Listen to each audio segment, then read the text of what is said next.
साथियों PHP में आज हम दो नए फंक्शन और सीखने वाले हैं, MD5 और SHA-1।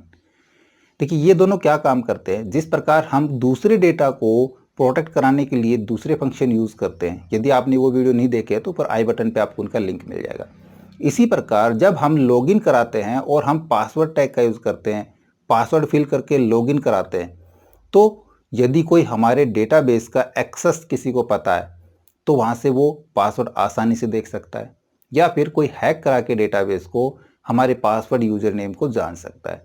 तो इस चीज़ से बचने के लिए हम MD5 और SHA-1 फंक्शन का यूज़ करते हैं। इनका एल्गोरिदम क्या है, किस प्रकार ये काम करते हैं, ये प्रैक्टिकली सीखते हैं इस वीडियो में, तो इस मंथ तक बने रहेगा। नमस्कार साथियों, मेरा नाम है मनोज कुमार और आप देख रहे हैं कंप्यूटर ज्ञान गुरु चैनल। तो चलिए सीख लेते हैं। तो यहाँ पे देखिए, जैसे हम कोई भी पासवर्ड यूज़ करते हैं, मान लीजिए मैंने यहाँ पे पासवर्ड यूज़ किया गुरुजी, और जैसे ही लॉगिन करते हैं तो वो पासवर्ड और साथ में यूज़र आईडी डेटाबेस के अंदर हमारी टेबल में स्टोर हो जाता है। यदि हम इसको डायरेक्ट स्टोर करते हैं और यदि किसी को इस डेटाबेस का एक्सेस मिल जाता है किसी भी प्रकार से, चाहे हैक करके मिले, कैसे भी मिले, तो यहाँ से वो पासवर्ड आसानी से देख सकता है। तो इस चीज़ से बचने के लिए हम यूज़ करते हैं MD5 फंक्शन का। अब ये MD5 क्या है? ये फंक्शन मैसेज डाइजेस्ट एल्गोरिदम पर बेस्ड है। ये एक तरीके का एल्गोरिदम है जो मुख्यतः पासवर्ड के लिए यूज़ करते हैं। ये फंक्शन हमारे पासवर्ड को इनक्रिप्ट कर देता है कुछ इस प्रकार की फॉर्म में।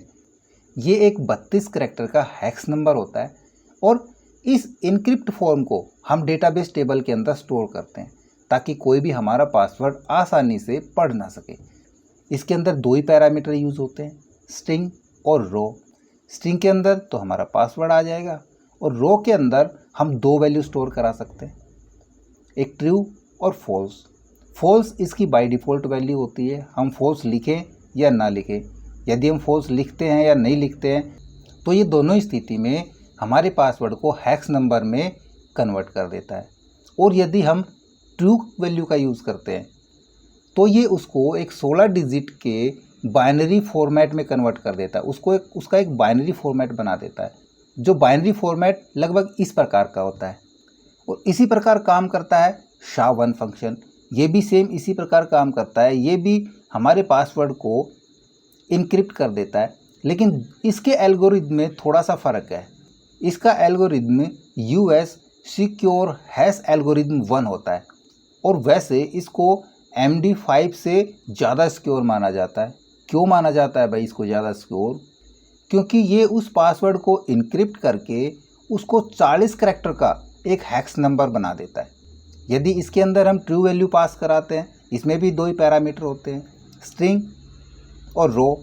यहाँ भी रो के अंदर दो ही वैल्यू दे सकते हैं, फॉल्स इसकी बाय डिफ़ॉल्ट होती है। और यदि हम ट्रू यहाँ पे यूज़ करते हैं तो ये उसको 20 करैक्टर के बाइनरी फॉर्मेट में कन्वर्ट करा देता है। तो फटाफट इनका एक एग्जाम्पल देख लेते हैं। यहाँ पे देखिए, मैंने एक वेरिएबल लिया है पास नाम का और इसमें मैंने एक स्ट्रिंग स्टोर कराई, या फिर ये समझ लें मैंने एक पासवर्ड यहाँ पे दिया है गुरुजी। इस पासवर्ड को हम सीधा स्टोर कराएं डेटाबेस के अंदर, तो यहाँ पे मैं करता हूँ इको और दे देता हूँ मैं ये वेरिएबल पास वाला। ठीक है, सेव करा देते हैं और अपनी फाइल को रन करा लेते हैं हम यहाँ पे। तो हमने इसको डायरेक्ट प्रिंट कराया, इसका मतलब ये सीधा हमने इसी तरीके में, इसी फॉर्मेट में हमने इसको डेटाबेस में स्टोर किया है, जिसको पढ़ना बिल्कुल आसान है। अब हम इसको हेक्स नंबर में कन्वर्ट करें, या कहें कि मैं यहाँ पे यूज़ करता हूँ MD5 फंक्शन का, तो इसको भी रख लेते हैं। इसके लिए हम यहाँ पे इसको भी रखेंगे, तो मैं नाम लिख देता हूँ, ये तो है भाई हमारा ओरिजिनल पासवर्ड। ठीक है, ये हमारा ओरिजिनल पासवर्ड हो गया और इसको मैं कॉन्कैट करा देता हूँ साथ में अपने वेरिएबल से। ठीक है, वेरिएबल से कॉन्कैट हो गया। अब MD5 फंक्शन यूज़ करते हैं हम, तो उसके लिए करेंगे हम इको, साथ में यहाँ पे मैं लाइन ब्रेक भी ले लेता हूँ ताकि ये नेक्स्ट लाइन में हमको दिखाई दे। तो एक कॉन्कैट और करा लेंगे हम यहाँ पे लाइन ब्रेक का। ठीक है, लाइन ब्रेक और मैं यहाँ पे कॉन्कैट करा देता हूँ साथ में। और इधर हम फंक्शन यूज़ कर लेते हैं, इसमें भी हम एक स्ट्रिंग डाल देते हैं कि भाई ये हमने यहाँ पे यूज़ किया है MD5 फंक्शन को, और इसको हमने करके देखना है हेक्स कोड के अंदर। ठीक है, तो हेक्स कोड के अंदर क्या आएगा, कॉन्कैट कराते हैं हम MD5 फंक्शन और इसके अंदर पहला तो हमने स्ट्रिंग डालनी है, तो यहाँ पे हम स्ट्रिंग ले लेते हैं। स्ट्रिंग है हमारे पास के नाम से, इसको पहले बाय डिफ़ॉल्ट रखेंगे, हम यहाँ पे फॉल्स वैल्यू नहीं दे रहे हैं और सेव करा देते हैं। सेव करा के रिफ़्रेश करा लेंगे। यहाँ पे देखो, यहाँ पे आपके पास एक बाय डिफ़ॉल्ट ये जनरेट होके आ गया इसका हैक्स कोड के अंदर जो पासवर्ड है। तो जब भी हम अपने पासवर्ड को डेटाबेस में स्टोर कराएंगे तो हम इस प्रकार से हैक्स कोड के जरिए यानी कि MD5 फंक्शन का यूज़ करके स्टोर कराएंगे तो कोई भी हमारे पासवर्ड को आसानी से पढ़ नहीं सकेगा। और यदि यहाँ पे मैं ट्रू वैल्यू का साथ में यूज़ करूँ तो इधर फिर से मैं एक बार लाइन ब्रेक करा लेता हूँ और सेम टू सेम इसी को कॉपी करा लेते हैं, Ctrl+C, और नीचे आके पेस्ट करा के यहाँ पे मैं वैल्यू डाल देता हूँ, इसमें रो की वैल्यू ट्रू करा देता हूँ। ठीक है, इसको हम कैपिटल में लिख लेते हैं, ट्रू।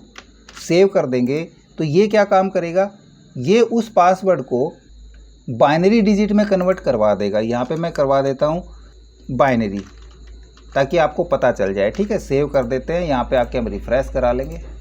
देखो ये आ गया हमारा उसका बाइनरी डिजिट और ये हमारा हैक्स नंबर के अंदर है। अब यहाँ पे आप गिन के देख सकते हैं ये 32 करैक्टर्स यहाँ पे मिलेंगे और यहाँ पे आपको मिलेंगे ओनली 16 करैक्टर्स।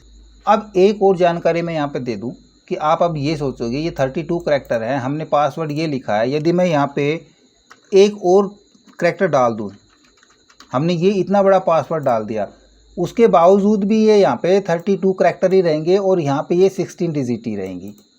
ठीक है, आप कितना भी बड़ा पासवर्ड डाल लें, कितने भी अंकों का, यहाँ पे ये जब उसको कन्वर्ट करेगा, जब उसको इनक्रिप्ट करके देगा तो ये 32 करैक्टर का ही देगा और बाइनरी डिजिट 16 करैक्टर की ही बनेगी। इसको मैं क्रॉस चेक करके भी दिखाऊंगा आपको, लेकिन पहले मैं साथ में यूज़ कराता हूँ SHA-1 का। तो यहाँ से SHA-1 के लिए इधर मैं दोनों को यूज़ करवाऊँगा कॉपी करके और हम यहाँ पे नीचे आके पेस्ट करा देते हैं और फंक्शन यूज़ करेंगे MD5 की जगह SHA-1 का और यहाँ भी मैं यूज़ करता हूँ SHA-1 का।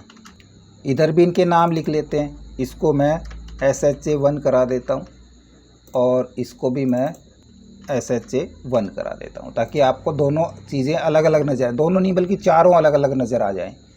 सेव करा लेते हैं, रिफ़्रेश करा लेंगे वापस से। यहाँ पे देखिए, यहाँ पे ये हमारा MD5 फंक्शन के अकॉर्डिंग है और ये हमारा SHA-1 के अकॉर्डिंग है। SHA-1 के अंदर देखो यहाँ पे करैक्टर्स की संख्या जो हमारे हैक्स नंबर है वो यहाँ पे चेंज होके 40 करैक्टर्स में हो जाती है। ये 40 करैक्टर्स में उसको कन्वर्ट कर देता है और बाइनरी डिजिट को 20 करैक्टर्स में। अब हमने चेक करा के देखना है क्या ये सही डिजिट है, हमारे पासवर्ड क्या यही है। हम इसको चेक कराएंगे तो मैं यहाँ पे एक इफ़ की स्टेटमेंट लगा लेता हूँ। मैं करता हूँ कि भाई यदि हमारा MD5 किसी एक को कर लेते हैं MD5 और MD5 में हमने स्ट्रिंग क्या ली है, हमने स्ट्रिंग ली है ये वाली, ये हमारा किसके बराबर हो, तो ये हमारा बराबर हो, बिल्कुल एग्जैक्ट मैच कराए किसके साथ, हम यहाँ से किसी भी एक को कॉपी करा लेते हैं। मैं इसी को कॉपी करा लेता हूँ, Ctrl+C, और यहाँ पे मैं कराता हूँ पेस्ट। ठीक है, मैंने वो ऐसे के ऐसे वो नंबर्स मैंने यहाँ पे डाल दिए जो हैक्स नंबर थे।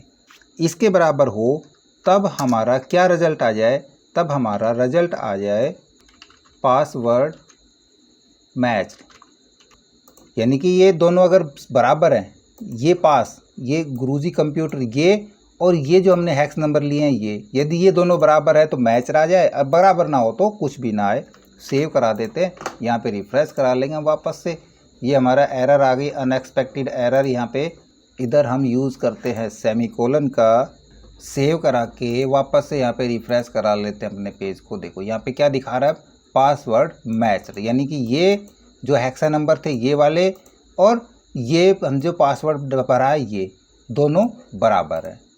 ठीक है, समझ गए, ध्यान रहेगा। तो इस प्रकार से काम करते हैं MD5 और SHA-1 function. Okay, I hope video आपको जरूर अच्छा लगा होगा। इसी प्रकार अच्छी अच्छी वीडियो देखते रहने के लिए हमारे साथ बने रहे। हमारे वीडियोस को ज़्यादा से ज़्यादा हम दोस्तों में शेयर करें, में लाइक करें, और यदि नए हैं आप हमारे चैनल पे तो हम सब्सक्राइब जरूर कर लें।